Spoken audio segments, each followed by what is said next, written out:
Assalamualaikum warahmatullahi wabarakatuh.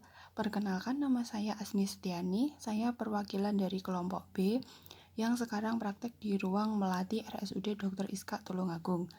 Di sini saya akan memaparkan hasil kerja kelompok kami, yaitu laporan pendahuluan dan asuhan keperawatan pada Nyonya S dengan abnormal uterus bleeding atau AUB plus anemia di ruang Melati RSUD Dr. Iska Tulungagung. Untuk pengertian AUB atau perdarahan uterus abnormal, yaitu merupakan perdarahan yang terjadi di luar siklus menstruasi yang dianggap normal. Perdarahan uterus abnormal dapat disebabkan oleh faktor hormonal, berbagai komplikasi kehamilan, penyakit sistemik, kelainan endometrium atau polip, masalah-masalah serviks. Namun, pola perdarahan abnormal seringkali sangat membantu dalam menegakkan diagnosa secara individual. Untuk etiologi, perdarahan dari uterus, tuba, dan ovarium disebabkan oleh kelainan pada yang pertama serviks uteri, seperti polipus cervicis uteri, erosio portionis uteri, ulkus pada porsio uteri. Yang kedua yaitu corpus uteri, seperti polip endometrium, abortus imminens, abortus sedang berlangsung. Yang ketiga yaitu tuba falopi, seperti kehamilan ektopik terganggu. Yang keempat yaitu ovarium, seperti radang ovarium dan tumor ovarium. Untuk klasifikasi yaitu yang pertama perdarahan uterus abnormal akut, perdarahan haid yang banyak sehingga perlu dilakukan penanganan yang cepat untuk mencegah kehilangan darah. Yang kedua perdarahan uterus abnormal kronik, perdarahan uterus abnormal yang telah terjadi lebih dari 3 bulan. Yang ketiga yaitu perdarahan tengah intermenstrual bleeding, perdarahan haid yang terjadi di antara 2 siklus haid yang teratur. Untuk manifestasi klinisnya yaitu perdarahan rahim yang dapat terjadi tiap saat siklus menstruasi.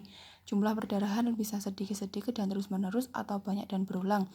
Pada siklus ovulasi biasanya perdarahan bersifat spontan, teratur dan lebih bisa diramalkan serta seringkali disertai rasa tidak nyaman, sedangkan pada anovulasi merupakan kebalikannya. Selain itu, gejala yang dapat timbul di antaranya seperti mood ayunan, kekeringan atau kelembutan vagina, serta juga dapat menimbulkan rasa lelah yang berlebih. Untuk penata laksanaannya yaitu yang pertama menghentikan perdarahan, mengatur menstruasi agar kembali normal, transfusi jika kadar hemoglobin kurang dari 8 gram %.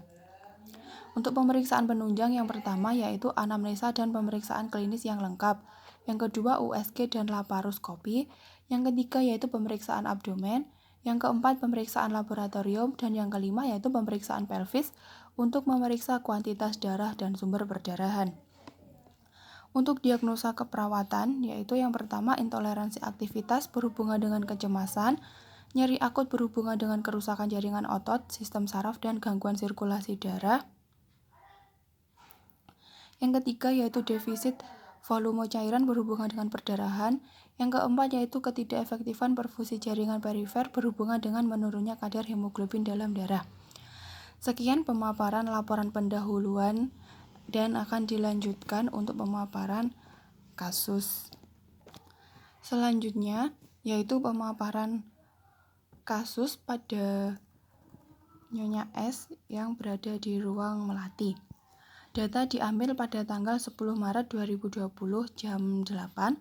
Pasien masuk rumah sakit pada tanggal 7 Maret 2020 jam 18:11. Ruang rawat di ruang Melati dengan diagnosa medis abnormal uterus bleeding plus anemia. Nama pasien Nyonya S, umur 55 tahun, suku Jawa, agama Islam, pendidikan SD, pekerjaan petani, alamat Blitar, dan status perkawinan yaitu nikah. Untuk nama suami Tuan A, umur 60 tahun, suku Jawa, agama Islam, pendidikan SD, pekerjaan petani, dan alamat Blitar. Untuk riwayat keperawatan sekarang yaitu keluhan utama pasien sesak. Riwayat penyakit saat ini, pada tanggal 7 Maret 2020 pasien mengalami perdarahan dan sesak nafas. Sebelumnya, pasien sudah mengalami perdarahan dan dibawa ke Rumah Sakit Ananda. Di Rumah Sakit Ananda dirawat selama 7 hari. Kemudian pasien dibawa pulang. Sesampainya di rumah sakit, pasien terjadi perdarahan lagi dan dibawa ke RS Ananda lagi. Kemudian pasien dibawa pulang lagi. Setelah di rumah 2 hari, pasien mengalami perdarahan lagi dan sesak nafas langsung dibawa ke RSUD Dr. Iska Tulungagung. pada tanggal 7 Maret 2020 pukul 18:11 pasien masuk ke IGD zona kuning untuk dilakukan pemeriksaan awal. Kemudian pada tanggal 7 Maret pukul 22, pasien dipindahkan ke ruang melati untuk dilakukan observasi lebih lanjut. Untuk riwayat keperawatan sebelumnya, penyakit yang pernah diderita yaitu hipertensi, pasien tidak pernah melakukan operasi dan tidak terjadi alergi, obat maupun makanan. Untuk riwayat obstresinya, Minarjo umur 15 tahun, siklusnya teratur, banyaknya 2-3 kali ganti, pembalut lamanya 4-6 hari. Untuk keluhannya tidak ada. Ini untuk hasil genogramnya. Untuk riwayat keluarga berencana melaksanakan KB iya dengan pil KB dan sudah berhenti 5 tahun yang lalu menggunakan kontrasepsi setelah mempunyai anak pertama dan tidak terjadi masalah. Untuk riwayat kesehatannya tidak ada penyakit diderita anggota keluarga. Perilaku yang mempengaruhi kesehatan yaitu suami merokok. Untuk status cairan dan nutrisinya tidak ada masalah keperawatan. Dan untuk pemeriksaan fisiknya yaitu keadaan umumnya bersih, tanda vitalnya tensi 140/90 mmHg, suhunya 36,7 derajat Celcius, nadinya 80 kali per menit, RR-nya 26 kali per menit. Pola nafasnya tidak teratur, jenisnya dyspnea, retraksi otot bantu tidak ada, alat bantu nafas menggunakan nasal 4 liter per menit, suara pernafasan vesikuler. Dan untuk masalah keperawatannya yaitu ketidakefektifan pola nafas. Untuk kardiovaskulernya tidak ada masalah keperawatan. Untuk persyarafannya tidak ada masalah keperawatan. Untuk genitourinarianya yaitu bentuk alat kelaminnya terdapat labia mayora dan minora, kebersihan bersih, keluaran per vagina perdarahan, warna merah segar, jumlah 700 cc, bau khas darah. Alat bantu yang digunakan yaitu pasien menggunakan alat bantu berkemih jenis kateter. Untuk hasil lab hemoglobinnya 8,7 gram per dl dan terjadi anemis.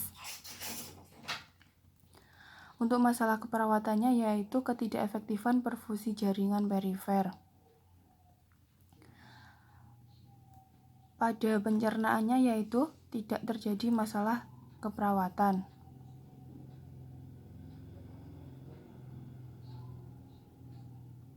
Untuk muskuloskeletalnya dan integumen yaitu tidak terjadi masalah keperawatan. Dan untuk penginderaan yaitu tidak terjadi masalah keperawatan. Pada sistem endokrin tidak ada masalah keperawatan.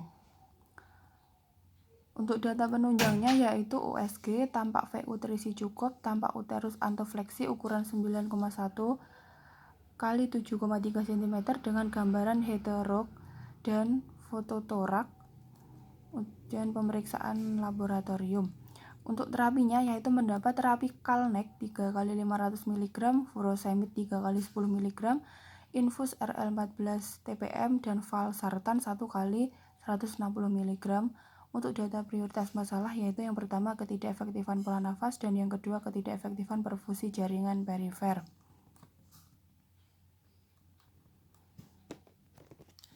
Dan berikutnya yaitu analisa data. Yang pertama yaitu DS, pasien mengatakan sesak. Untuk DO-nya TD 140/90 mmHg, nadi 80 kali per menit, suhunya 36,7 derajat Celcius, RR 26 kali per menit. Tampak sesak, terpasang alat bantu nafas nasal kanul 4 liter per menit, HB-nya 8,7 gram per dl. Untuk etiologinya yaitu penurunan pembentukan sel darah merah, kemudian terjadi jumlah HB menurun, dan terjadinya oksihemoglobin menurun, suplai O2 ke jaringan menurun, terjadilah sesak dengan masalah ketidakefektifan pola nafas.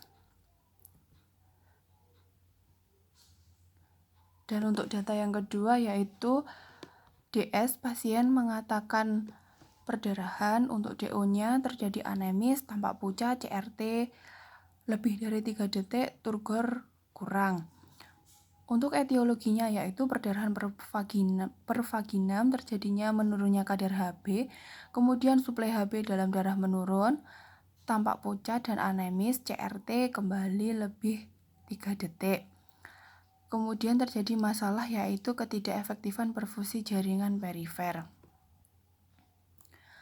Untuk rencana keperawatannya yaitu pada hari Selasa 10 Maret 2020 untuk diagnosa keperawatan yaitu ketidakefektifan pola nafas berhubungan dengan menurunnya kadar Hb. Dan yang kedua yaitu ketidakefektifan perfusi jaringan perifer berhubungan dengan ada kuatnya jumlah Hb.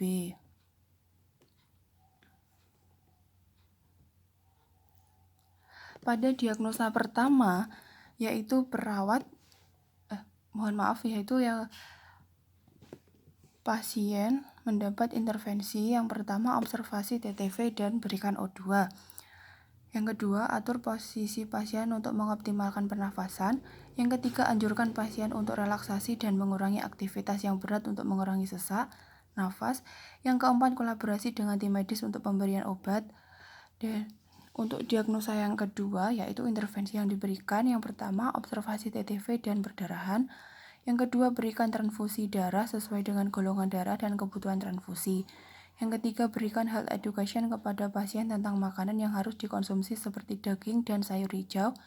Yang keempat, yaitu kolaborasi dengan tim medis untuk pemberian obat dan transfusi darah.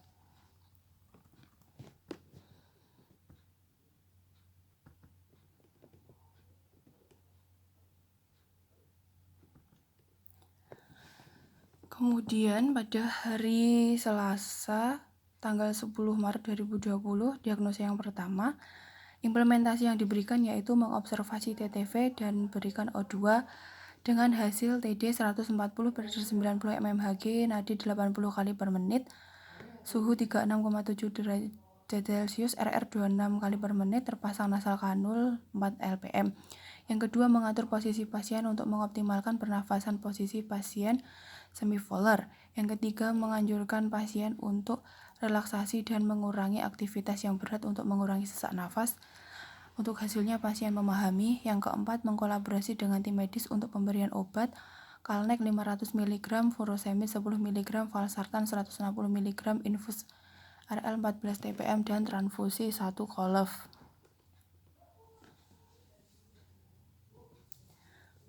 Untuk evaluasinya yaitu S, pasien mengatakan sesak, untuk O-nya Hb 8,7 gram per dl, tampak sesak, terpasang alat bantu nafas nasal kanul 4 lpm, tekanan darahnya 140/90 mmHg, nadi 80 kali per menit, suhu 36,7 derajat Celcius, RR 26 kali per menit. Untuk A-nya, masalah ketidakefektifan pola nafas belum teratasi. Untuk planningnya, lanjutkan intervensi nomor 124.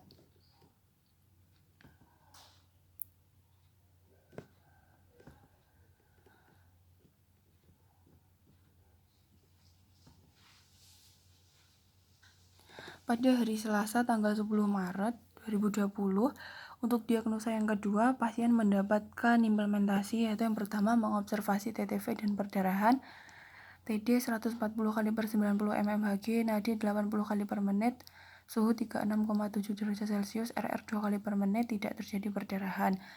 Yang kedua, memberikan transfusi darah sesuai golongan darah dan kebutuhan transfusi. Untuk hasilnya, transfusi darah 1 kolef PRC golongan darah B. Yang ketiga, memberikan health education kepada pasien tentang makanan yang harus dikonsumsi seperti daging dan sayur hijau. Untuk hasilnya, pasien memahami. Yang keempat, mengkolaborasi dengan tim medis untuk pemberian obat dan transfusi darah. Untuk evaluasinya yaitu pasien mengatakan perdarahan. Untuk O-nya tampak anemis, CRT kembali lebih dari 3 detik, turgornya kurang, masalah ketidakefektifan perfusi jaringan perifer belum teratasi. Dan yang planningnya yaitu lanjutkan intervensi nomor 124.